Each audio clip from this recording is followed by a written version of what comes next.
Hey guys, what is up? The Airsoft Tech here. Today we'll be taking a look at a G&G MP5A5 licensed by HK. This is a customer build, so we're going to be taking a look at what I did to it, not anything else about the gun for the most part. So spring break is here for me, meaning I'm back home for about a week or so. The great thing about this is that I will be making videos throughout this week because I'm pretty bored out of my mind. At least when I'm not studying and working, I'm going to be making videos. The bad part about this is that I'm recovering from a sickness, a viral respiratory infection that I contracted about a week and a half ago. It kept me out of classes all last week for the most part, and I'm starting to come back now, but my voice is still a little hoarse. But I should be able to record some videos here and there and get them edited and uploaded and ready to go. But anyway, we'll be taking a look at a G&G MP5A5 by HK, licensed by HK. It's a customer build that I did. Did some pretty basic stuff, and we'll go ahead and talk about that right now.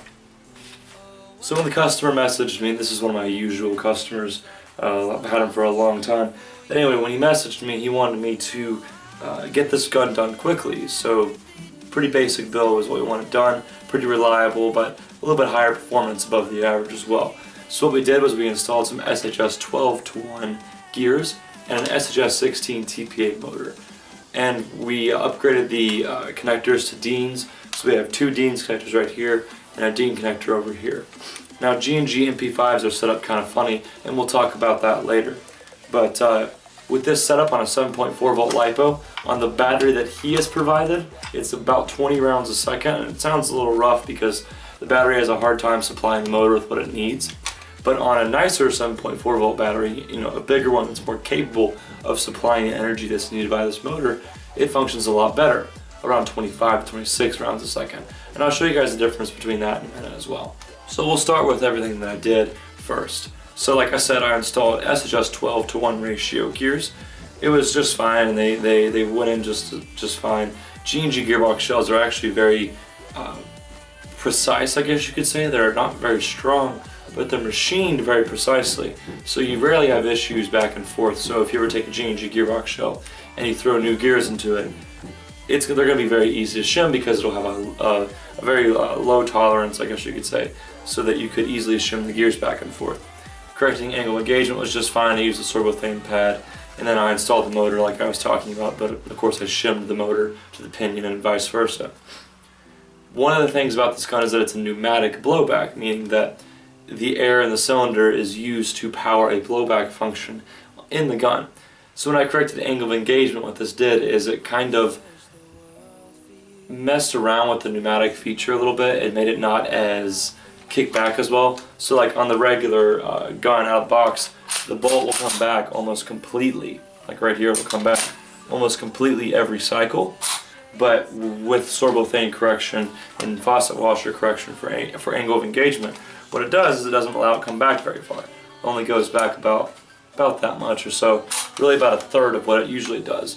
Meaning that the sorbothane is just blocking a little bit of that air, I guess you could say. Anyway, on the G&G MP5s, what you have is this connector system, especially the ones that don't have the rear stock for the battery. You have this connector system where there's a lot of Tamiyas. There's really like 3 Tamiya connectors in this gun.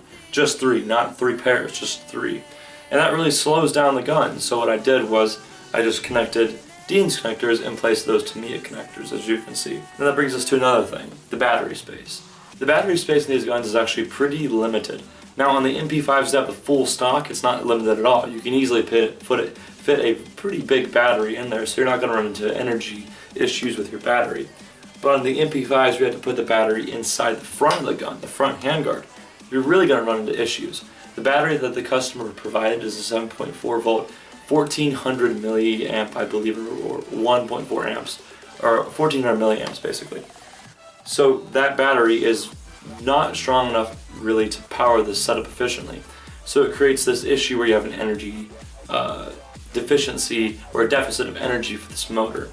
And so whenever I plug up this battery, it doesn't fire as fast as it could. The trigger response is a little bit slag, and you have all these issues like that.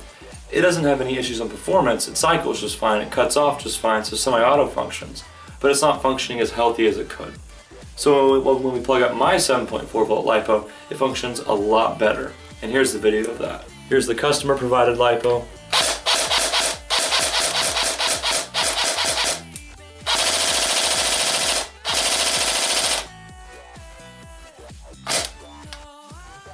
and here's an actual 7.4 volt LiPo.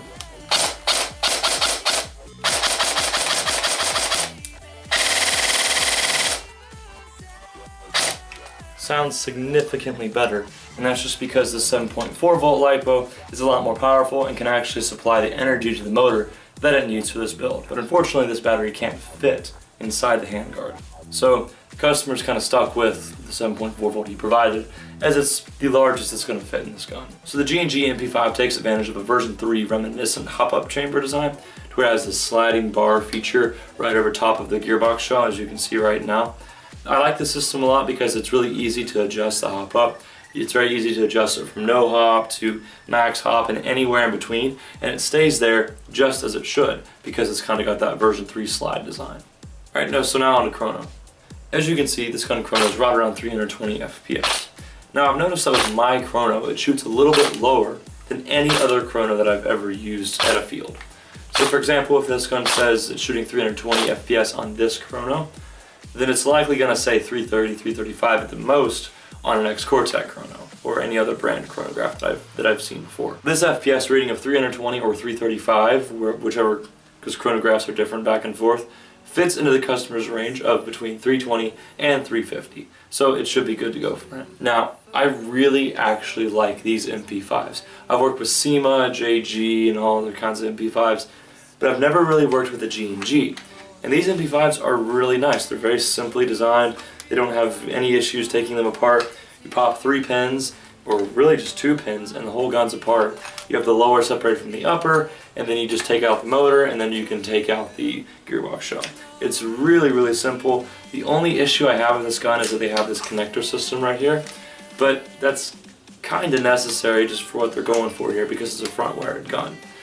Now if it was a rear wired gun, they could easily fix this because you'd have wires going from here to here, as opposed to from here to there. But with the front wired gun, you take the gun apart, so of course you have to have that wire split away somehow, meaning that they're going to put an extra Tamiya connector there. Now I wish G&G would figure this out, that Tamiya connectors, when you add more of them together, it really slows down the system, quite a bit actually.